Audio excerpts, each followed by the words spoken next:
Di antara tanda-tanda besar yang Allah sebutkan dalam Al-Quran, ada satu kisah yang membuat manusia gemetar sejak ribuan tahun lalu.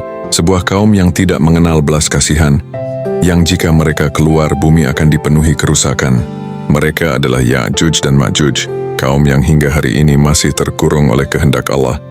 Assalamualaikum warahmatullahi wabarakatuh. Selamat datang di channel History Islam, channel dakwah Islam, yang mengajak kita merenungi kisah-kisah Al-Quran, sejarah umat terdahulu, dan pelajaran iman untuk kehidupan hari ini. Allah Subhanahu wa Ta'ala tidak menyebut Ya'juj dan Ma'juj sebagai kisah biasa. Mereka disebut sebagai kaum perusak yang nyata. Dalam surah Al-Kahfi, Allah mengabadikan cerita tentang bagaimana manusia memohon perlindungan dari kebiadaban mereka sebagai peringatan bagi generasi setelahnya. Sebelum tembok itu ada, dunia tidak pernah benar-benar tenang. Di wilayah-wilayah terpencil, manusia hidup dengan ketakutan yang diwariskan turun-temurun. Anak-anak tumbuh dengan cerita horor tentang kaum perusak yang bisa muncul kapan saja dari balik gunung. Setiap malam kaum itu berjaga. Mereka mendengar suara dentuman, suara langkah besar, dan gema yang tidak wajar. Tidak ada benteng, tidak ada pasukan yang mampu melawan Ya'juj dan Ma'juj jika mereka menyerang. Ya'juj dan Ma'juj bukan sekadar musuh biasa. Mereka digambarkan sebagai kaum yang jumlahnya sangat banyak, bergerak cepat dan merusak apapun yang dilewati. Sungai-sungai mereka minum hingga kering, ladang-ladang mereka injak hingga hancur. Tidak ada senjata yang bisa mereka andalkan. Tidak ada raja yang mampu melindungi mereka. Yang tersisa hanyalah doa. Setiap hari mereka menengadahkan tangan, memohon agar Allah mengirimkan pertolongan sebelum semuanya musnah. Doa itu akhirnya dijawab Allah. Dari kejauhan, terdengar kabar tentang seorang pemimpin besar yang adil dan kuat. Seorang hamba Allah yang tidak zalim meski berkuasa, tidak sombong meski ditakuti. Dialah Dzulkarnain, seorang pemimpin yang Allah beri kekuasaan dan ilmu. Ia bukan hanya menaklukkan negeri, tetapi juga menegakkan keadilan. Setiap langkahnya selalu disertai keimanan kepada Allah. Dzulkarnain melanjutkan perjalanannya hingga sampai ke sebuah wilayah yang terletak di antara dua gunung besar. Wilayah yang seolah terisolasi dari dunia, namun menyimpan ketakutan besar yang tak terlihat. Kaum itu akhirnya bertemu langsung dengan Dzulkarnain. Dengan wajah penuh harap, mereka menceritakan penderitaan panjang akibat serangan Ya'juj dan Ma'juj. Mereka hidup namun tidak pernah benar-benar merasa aman. Karena putus asa, kaum itu menawarkan harta yang sangat besar kepada Dzulkarnain. Emas, perak, dan kekayaan dunia mereka siapkan, asalkan ada penghalang yang bisa menyelamatkan generasi mereka. Namun Dzulkarnain menolak harta itu. Ia berkata bahwa apa yang Allah berikan kepadanya lebih baik. Ia hanya meminta bantuan tenaga dan bahan, karena semua kekuatan sejatinya datang dari Allah. Dzulkarnain kemudian menunjuk ke celah di antara dua gunung. Di sanalah Ya'juj dan Ma'juj biasa keluar. Di tempat itulah sebuah penghalang besar akan dibangun dengan izin Allah. Di tempat itulah sejarah besar dimulai. Sebuah tembok yang bukan hanya menahan tubuh tetapi menahan kehancuran dunia. Namun pembangunan itu, kisah teknisnya, dan keajaiban yang menyertainya masih akan berlanjut. Dzulkarnain memahami bahwa ancaman Ya'juj dan Ma'juj tidak bisa ditunda atau diperdebatkan terlalu lama. Setiap hari penundaan berarti risiko kehancuran yang lebih besar. Dengan keteguhan iman, ia mengambil keputusan cepat demi keselamatan manusia. Dzulkarnain menjelaskan bahwa solusi tidak datang dari harta, melainkan dari kerjasama dan ketaatan kepada Allah. Kaum itu mendengarkan dengan penuh harap, menyadari bahwa mereka akhirnya menemukan pemimpin yang tulus. Dzulkarnain memerintahkan agar semua potongan besi dikumpulkan tanpa terkecuali. Besi menjadi bahan utama tembok ini, bukan batu biasa karena harus menahan kekuatan luar biasa dari Ya'juj dan Ma'juj. Seluruh wilayah berubah menjadi tempat kerja raksasa. Siang dan malam orang-orang bekerja. Tidak ada keluhan karena setiap ayunan tangan adalah harapan untuk hidup aman. Dzulkarnain sendiri menunjuk celah sempit di antara dua gunung. Tempat ini bukan pilihan sembarangan, melainkan lokasi strategis yang hanya memiliki satu jalur keluar. Besi mulai disusun dari dasar hingga ke atas, lapis demi lapis. Setiap potongan ditempatkan dengan teliti, agar tidak menyisakan celah sekecil apapun. Setelah besi tersusun, api besar dinyalakan. Panasnya luar biasa, hingga membuat besi memerah. Api itu terlihat dari kejauhan, menandai dimulainya tahap paling berbahaya. Ketika besi sudah membara, tembaga cair dituangkan. Lelehannya menutup besi, mengeras, dan membuat permukaan tembok licin serta sangat kuat. Penduduk menyaksikan keajaiban di hadapan mata mereka. Belum pernah mereka melihat teknologi dan kekuatan seperti ini sebelumnya. Harapan mulai berubah menjadi keyakinan. Di balik gunung, Ya'juj dan Ma'juj menyadari adanya penghalang baru. Mereka mencoba memanjat, memukul, dan mengikis tembok itu. Namun semua usaha gagal. Hari demi hari mereka mencoba, namun tembok tetap kokoh. Dengan izin Allah, kekuatan mereka menjadi tidak berarti di hadapan tembok tersebut. Zulkarnain menegaskan bahwa semua ini bukan karena kekuatannya, melainkan rahmat dari Allah. Ia juga mengingatkan bahwa suatu hari nanti, tembok ini akan runtuh jika Allah menghendaki. Kaum itu akhirnya hidup tanpa ketakutan. Namun mereka sadar, ketenangan ini hanyalah sementara, sampai waktu yang Allah tetapkan tiba.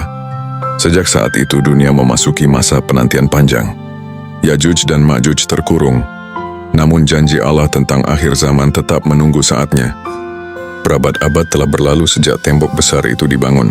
Manusia hidup tenang, seolah bahaya besar hanyalah cerita lama. Namun tanpa mereka sadari, ketentuan Allah terus berjalan menuju waktu yang telah ditetapkan. Setiap hari Ya'juj dan Ma'juj menggali tembok tersebut dengan penuh amarah. Dari pagi hingga senja mereka berusaha menembusnya. Namun setiap malam tembok itu kembali utuh atas izin Allah. Suatu hari berbeda dari sebelumnya. Salah satu dari mereka berkata, "Besok kami akan kembali." Kalimat itu bukan kebetulan, melainkan kehendak Allah yang mulai berlaku. Keesokan harinya mereka terkejut. Tembok tidak kembali utuh. Retakan kecil tampak jelas menandai awal kehancuran besar yang telah ditetapkan Allah. Hari demi hari retakan semakin besar. Tembok yang dahulu mustahil ditembus kini mulai runtuh.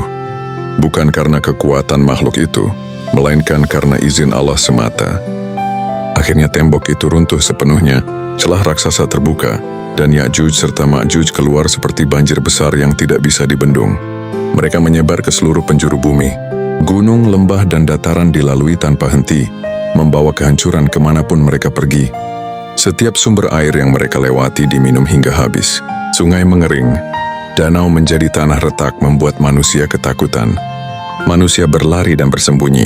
Benteng, rumah batu, dan tempat tinggi menjadi perlindungan terakhir dari makhluk yang tak terbendung. Merasa tidak terkalahkan, Ya'juj dan Ma'juj mengangkat kepala ke langit. Mereka mengira tidak ada kekuatan yang bisa menghentikan mereka. Allah menunjukkan bahwa kekuatan sebesar apapun tidak berarti tanpa izinnya. Waktu kehancuran mereka pun tiba. Tanpa suara dan tanpa perlawanan, satu demi satu mereka binasa. Azab Allah datang dengan cara yang tidak disangka.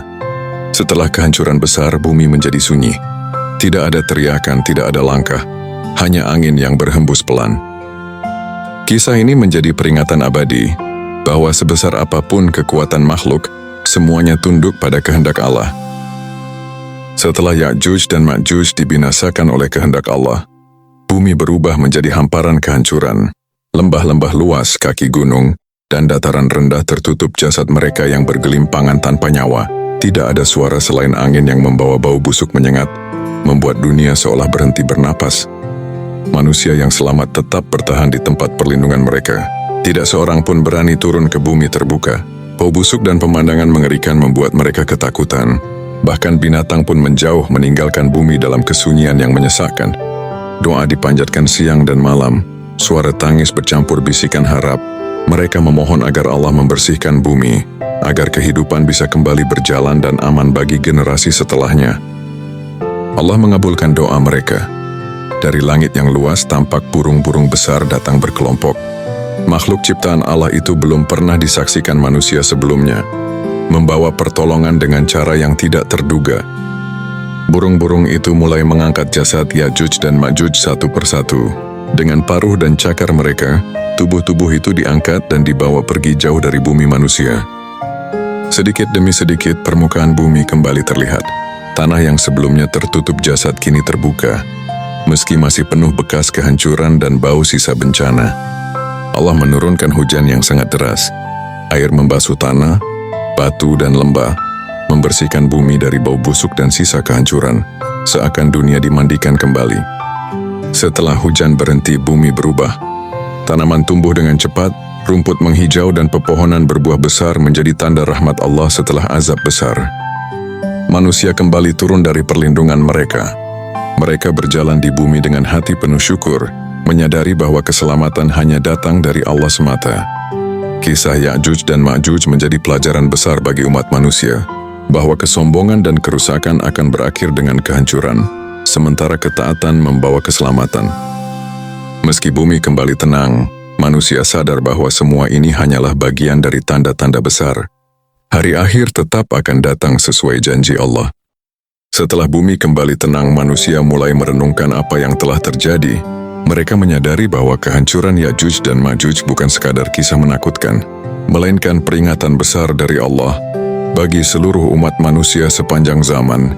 Kisah ini mengajarkan bahwa kesombongan, kekuatan, dan jumlah yang besar tidak berarti apa-apa di hadapan kehendak Allah. Ya'juj dan Ma'juj yang tak terhitung jumlahnya hancur tanpa perlawanan saat ketentuan Allah tiba. Manusia beriman memahami satu pelajaran penting.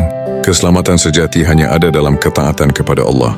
Bukan kekuatan fisik, bukan harta, dan bukan kekuasaan yang menyelamatkan, melainkan iman dan tawakal.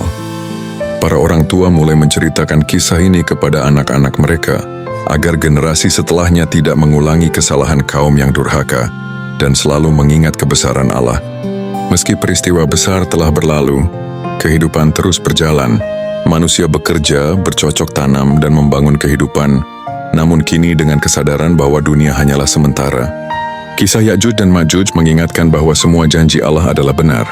Apa yang telah terjadi adalah bukti bahwa tanda-tanda besar akan datang tepat pada waktunya. Wahai manusia, janganlah lalai. Ambillah pelajaran sebelum datang waktu yang tidak bisa ditunda. Perbanyak amal, perkuat iman, dan kembalilah kepada Allah sebelum terlambat. Semoga kisah ini menjadi cahaya pengingat bagi hati yang mau merenung dan menjadi pelindung dari kesombongan serta kelalaian dunia. Jika kisah ini memberi pelajaran dan menambah keimanan, jangan lupa untuk mendukung dakwah ini agar terus menyebarkan pengingat kebaikan. Dukung channel ini dengan menekan tombol subscribe, like, dan bagikan agar lebih banyak yang mengambil hikmah dari kisah-kisah Islami penuh makna. Wassalamualaikum warahmatullahi wabarakatuh.